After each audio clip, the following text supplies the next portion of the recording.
स्वागत है आप सभी का आपके अपने YouTube चैनल टॉपर क्लास का सुजीत सर में। तो आइए आज हम लोग देखते हैं क्लास 10 जो अपना मैथ का सेकंड लेक्चर है चैप्टर फर्स्ट का रियल नंबर्स वास्तविक संख्याओं का UP board and CBSE board दोनों के लिए वेरी इंपॉर्टेंट है। तो यहाँ पे देखिएगा, तो कल हम ये बताए थे अपने प्रीवियस लेक्चर में कि टाइप्स ऑफ नंबर्स तक बताए थे। अब आज यहाँ से नंबरों का क्लासिफिकेशन पूरे कॉन्सेप्ट के साथ यहाँ पर किया जाएगा। तो यहाँ पे देखिएगा अपनी फर्स्ट है प्राकृतिक संख्या, जिसे हम लोग कहते हैं नेचुरल नंबर। तो बताइएगा नेचुरल नंबर क्या होता है। इस ब्रह्मांड में जितनी भी कोई भी ऑब्जेक्ट ले लीजिए, इन्हीं प्राकृतिक संख्याओं के द्वारा ही काउंट की जाती हैं।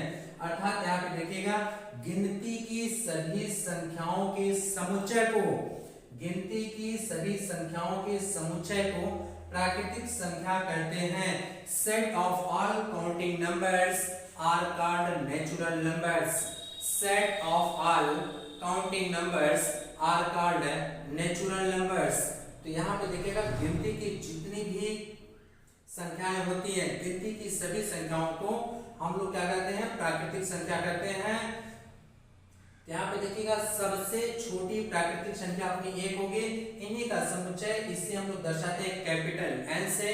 तो एन बराबर अपना क्या हो जाएगा, जितनी भी संख्या हम लोग यहाँ से देख सकें सब के सब किसमें आती हैं, प्राकृतिक संख्याओं में ही आती हैं। जैसे इसे हम लोग कैपिटल एन से दर्शाते हैं, it is denoted by capital N. तो n equal to 1 2 3 4 5 up to अनंत तक चाहे जितना गिनते जाए ये अपनी प्राकृतिक संख्याओं में ही आएगी। अब इसी प्राकृतिक संख्याओं के अंतर्गत ही हम लोग देख लेते हैं कि भाज्य संख्या क्या होती है, अभाज्य संख्या क्या होती है, और अपना सह अभाज्य संख्या को प्राइम नंबर्स क्या होता है। तो यहाँ पे देखिएगा अब इसमें भाज्य संख्या क्या होती है, कंपोजिट नंबर्स इसे हम लोग कहते हैं अ number which is divisible by other number except one and itself. यानी ऐसी संख्या हमें कहीं दिख जाए जो एक एवं स्वयं के अलावा अन्य संख्याओं से भी विभाजित हो, उसी को हम लोग भाज्य संख्या कहते हैं। अब यहाँ पे देखिएगा इंपॉर्टेंट बात क्या है कि एक एवं स्वयं के अलावा, अगर यहाँ पे एक एवं स्वयं कोई भी इस ब्रह्मांड में आप संख्याओं को ले लीजिए, वो एक से और स्वयं से विभाजित होगी। इसके अलावा अगर अन्य संख्याओं से भी अगर संख्या विभाजित हो रहा है तो अपनी क्या हो जाएगी, यहाँ से भाज्य संख्या। अब यहाँ पे देखिएगा सबसे छोटी भाज्य संख्या क्या है, यहाँ पर 4। तो इसे कैपिटल सी से दर्शाते हैं, c equal to 4 6 8 9 10 up to infinitive. यहाँ पे देखिएगा जैसे 4 है, 4 1 से भी डिवाइड है, स्वयं के नंबर 4 से तो डिवाइड होगा ही होगा। फिर यहाँ पे देखिएगा ये 2 से भी डिवाइड है कि नहीं, 2 का टेबल में आता है 2 2 जा 4। और फिर यहाँ पे देखिएगा 6 है, 1 से और 6 से डिवाइड हो ही रहा है, और ये जो है 3 से भी डिवाइड होगा और 2 से भी हो रहा है। यहाँ पे 8 देखिएगा, 8 जो है 1 और स्वयं से डिवाइड तो हो ही रहा है, ये जो है 2 से भी होगा 4 से भी होगा। यहाँ पे देखिएगा 9, 1 और 9 से विभाजित तो हो ही रहा है, स्वयं की संख्याओं से और 1 से, लेकिन 3 से भी विभाजित हो रहा है, इसीलिए सभी के सभी किसमें आएंगे, भाज्य संख्याओं में। अब यहाँ पे आपके लिए होमवर्क है, आप जो है 1 से लेकर के 50 तक की संख्याओं को लिखिएगा और उसी में आप भाज्य संख्याओं को छाट करके कमेंट बॉक्स में लिखिएगा कि 1 से 50 तक कुल कितनी भाज्य संख्याएं आई हैं। तो नेक्स्ट इसी में हम लोग देखते हैं अभाज्य संख्याएं, प्राइम नंबर्स। अब प्राइम नंबर क्या होता है, प्राइम नंबर को देखिएगा सारा कॉन्सेप्ट वही है, आपको थोड़ा सा ध्यान रखना होगा। जैसे a number which is not divisible by any natural number except unity and itself is known as prime numbers. यानी ऐसी संख्याएं जो एक एवं स्वयं के अलावा अन्य संख्याओं से विभाजित न हो, उन्हीं को हम लोग क्या कहते हैं, अभाज्य संख्या कहते हैं। इसी को हम लोग कहते हैं प्राइम नंबर्स। यहाँ पे देखिएगा अब इसे कैपिटल P से, तो P बराबर यहाँ पे देखिएगा 2 3 5 7 11 अप टू 13 17 23 17, 19, 23 अप टू हम लोग इन्फिनिटिव आगे तक बढ़ते जाएंगे, ये अपनी प्राइम नंबर्स होती जाएगी और ये अभाज्य संख्या है। तो यहाँ देखिएगा 2 जो है 2 जो है एक एवं स्वयं के अलावा अन्य किसी संख्याओं से विभाजित नहीं हो रहा है, तो प्राइम नंबर्स। ये 3 जो है एक स्वयं से विभाजित हो रहा है और किसी भी से भी नहीं। 5 जो है 1 एवं स्वयं के अलावा और किसी से विभाजित नहीं हो रहा है, इसीलिए ये अपनी संख्या है प्राइम नंबर्स है, ये अभाज्य संख्याएं हैं। नेक्स्ट यहाँ पे देखिएगा अभाज्य संख्या क्या होती है, तो इसका भी कॉन्सेप्ट समझ लीजिएगा, बेहद आसान कॉन्सेप्ट होता है इसका। If the HCF of the given number is 1, यदि दिए गए नंबरों का यानी 2 हमें संख्याएं दी गई होंगी उसका एचसीएफ निकालिएगा। अगर एचसीएफ 1 आ जाता है, अभी हम लोग पूरा देखेंगे कि एचसीएफ एलसीएम कैसे हम लोग निकालते हैं, तो आगे बताएंगे। तो यदि दिए गए संख्याओं का एचसीएफ 1 आ जाता है तो वो संख्याएं अपनी सह अभाज्य संख्याएं कहलाती हैं, वो प्राइम नंबर्स कहलाता है। यहाँ पे देखिएगा 7 और 8, जैसे 7 और 8, 7 का गुणनखंड यानी फैक्टर हम लोग निकालेंगे तो 7 का फैक्टर 1 और 7 आएगा। और यहाँ पे देखिएगा 8 का फैक्टर निकाले, 8 का फैक्टर जो है प्राइम फैक्टर के रूप में ये अपना कितना आएगा, 2 आएगा, यहाँ 2 फिर यहाँ पे 2। अब बताना इसमें से कुछ भी कॉमन मिल रहा है, कुछ भी कॉमन हमें नहीं मिल रहा है, और जिन भी संख्याओं का कॉमन गुणनखंड में हमें न मिले तो उसका एचसीएफ 1 होता है। यहाँ पे देखिएगा 44 और 49, तो 44 और 49 में इसका भी कुछ भी यहाँ से हमें कॉमन नजर नहीं आ रहा है, इसलिए इसका भी एचसीएफ कितना होगा, 1 होगा। और ये संख्याएं आपस में क्या होंगी, को प्राइम नंबर्स होंगी, सह अभाज्य संख्याएं होंगी। नेक्स्ट देखिएगा 9 और 7 है, तो 9 और 7 है, इसका भी एचसीएफ 1 आएगा क्योंकि इसमें कुछ भी चीजें हमें कॉमन नहीं मिल रही है। अब आपके लिए इंपॉर्टेंट बात ये है, तो आप बताइएगा कि सबसे छोटी भाज्य संख्या कौन सी है, what is the smallest composite numbers.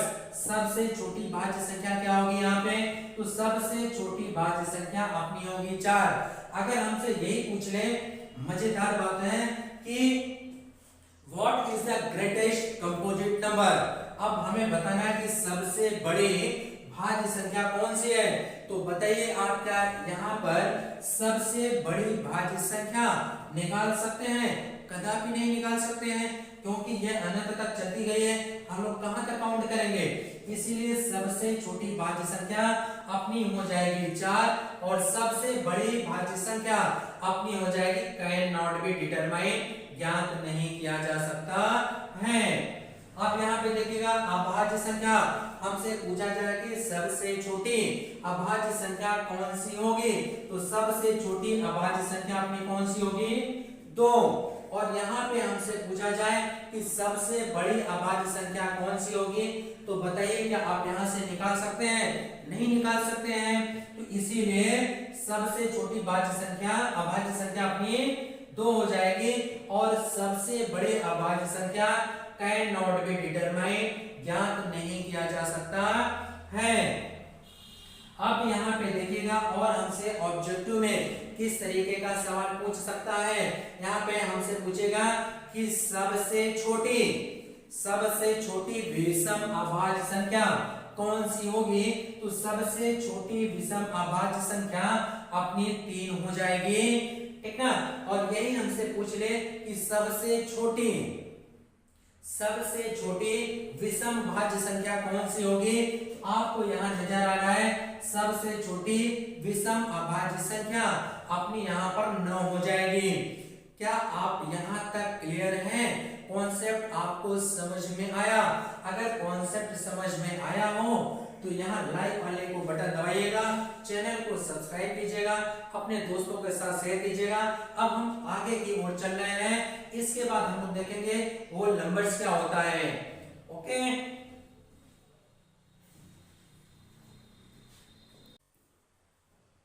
चलिए आगे देखिएगा। यहाँ पर देखिएगा सेकंड अपना है होल नंबर्स। होल नंबर क्या होता है, जिसे हम लोग पूर्ण संख्या कहते हैं। इसको देखिएगा set of all natural numbers including zero is called whole numbers, यानी शून्य सहित सभी प्राकृतिक संख्याओं का समूह या समुच्चय पूर्ण संख्या कहलाती है। तो यहाँ पे देखिएगा जो अपनी प्राकृतिक संख्या है उसी के आगे शून्य लगा देने से ये अपनी पूर्ण संख्या बन जाती है।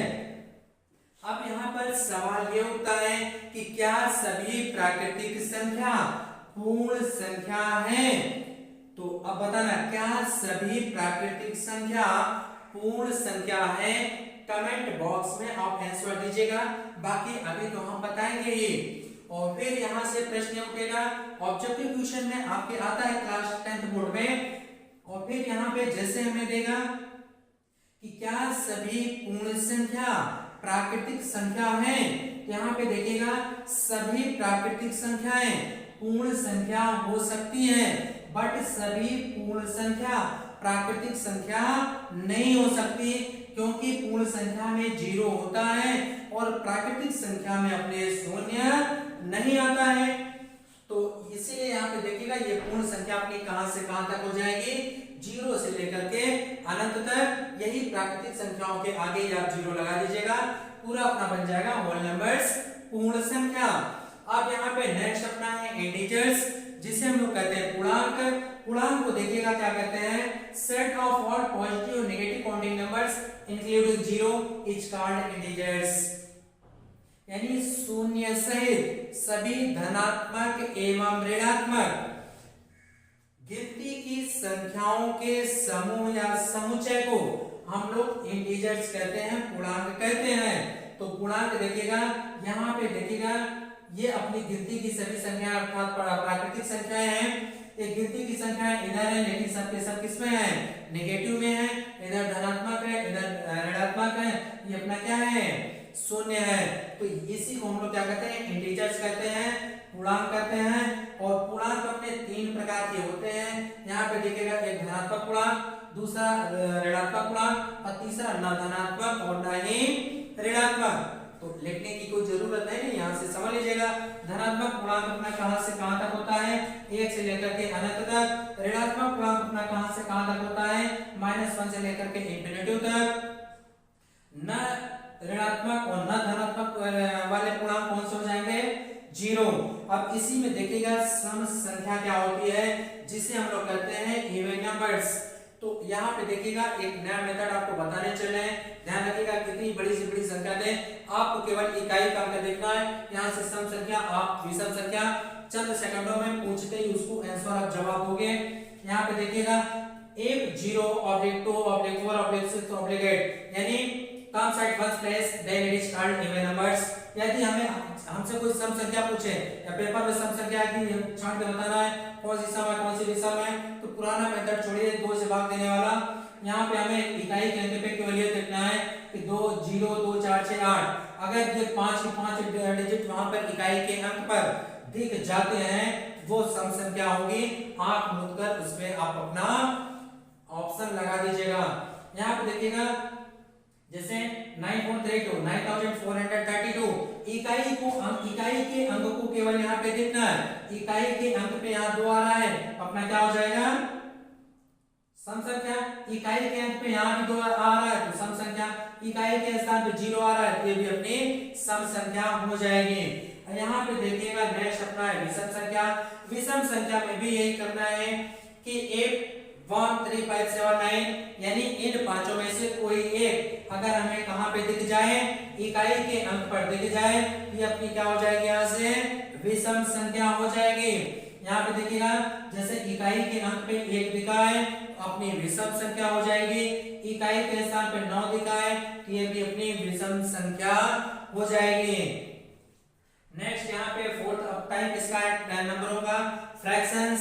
भिन्न क्या होता है कि a fraction is a number that represent a part of whole number। ये whole number के पार्ट को दर्शाता है। इसके कॉन्सेप्ट को आप भली बात समझ लीजिएगा। जैसे मान लेते हैं कि ये अपना कोई एक एप्पल है, ये एप्पल है, इसका किया गया ये 4 हिस्सा किया गया। अब एक हिस्से को ये काट करके निकाल दिया गया बाहर, अब इस हिस्से को काट के बाहर निकाल दिया गया। अब हमसे प्रश्न ये पूछेगा कि आप बताइए कि अब इस सेब का कितना हिस्सा इससे अलग किया गया है, तो यहाँ पे देखिएगा जितना हिस्सा इस सेब से अलग किया जाएगा इसको लिखेंगे हम लोग ऊपर की साइड, और जो हिस्सा यानी टोटल देखिएगा इसमें कितने पार्ट बने थे 4, तो टोटल पार्ट को नीचे लिख दीजिएगा, अर्थात 1/4 हिस्सा इसका किसमें क्या हो गया सेब से बाहर किया गया है। इसी को परसेंट में निकालना हो, जैसे कितना अब हमसे पूछे कि कितना परसेंट ये जो है सेब से अलग किया गया है सेब का हिस्सा, तो कुछ नहीं करना है, भिन्न को यदि हम लोग परसेंटेज में बदलते हैं तो 100 से यहाँ पे मल्टीपल होता है, अगर परसेंटेज में दिया है भिन्न में बदलना है तो 100 से भाग होता है। यहाँ पे देखिएगा भिन्न दिया है परसेंट में बदलना है तो 100 से गुणा कीजिएगा, ये आएगा 25, अर्थात 25% जो है इस सेब से अलग किया गया है सेब का हिस्सा। तो मेरे प्यारे दोस्तों, अगर आपको ये वीडियो पसंद आया हो तो प्लीज चैनल को लाइक कीजिएगा, शेयर कीजिएगा अपने दोस्तों के साथ और सब्सक्राइब जरूर कीजिएगा। मिलकर सब्सक्राइब अपने दोस्तों के साथ कहिएगा कि सब्सक्राइब करें। हम आपके लिए बिल्कुल ये ब्रह्मास्त्र बैच है, अब यहाँ से इससे ज्यादा बोर्ड में आएगा ही नहीं, जितना बता दे रहे हैं आपका ऑब्जेक्टिव भी यहाँ से हो जाएगा, जो सब्जेक्टिव आते हैं ये भी आगे हम पूरा बताएंगे। आगे अगली क्लास में हम आपको भिन्न के प्रकार बताएंगे, फिर इसके बाद method to find LCM and LCM, तो हम लोग यहाँ से एलसीएम और एचसीएफ निकालने के लिए इसका पूरा मेथड देखेंगे। इसके बाद क्वेश्चन की तरफ मूव ऑन करेंगे, फिर वहीं से पूरे के पूरे क्वेश्चन को लगाएंगे। ये कॉन्सेप्ट आप समझ लेंगे तो क्वेश्चन समझ लीजिए एक लेक्चर में पूरे एक्सरसाइज का पूरे अनुसार का आपका यहाँ से क्वेश्चन सॉल्व हो जाएगा, बहुत ज्यादा इसमें कुछ है नहीं। फिर अगले में हम लोग देखेंगे कि पूरा का पूरा भिन्न भिन्न के प्रकार क्या होते हैं, फिर इसके बाद यहाँ पे देखेंगे एलसीएम एचसीएफ निकालने की विधि देखेंगे, फिर इसके बाद अपरिमेय संख्याओं को देखेंगे। 2 से 3 लेक्चर और लगेगा, ये अपना पहला चैप्टर समाप्त हो जाएगा। तो thank you for watching this video, thank you.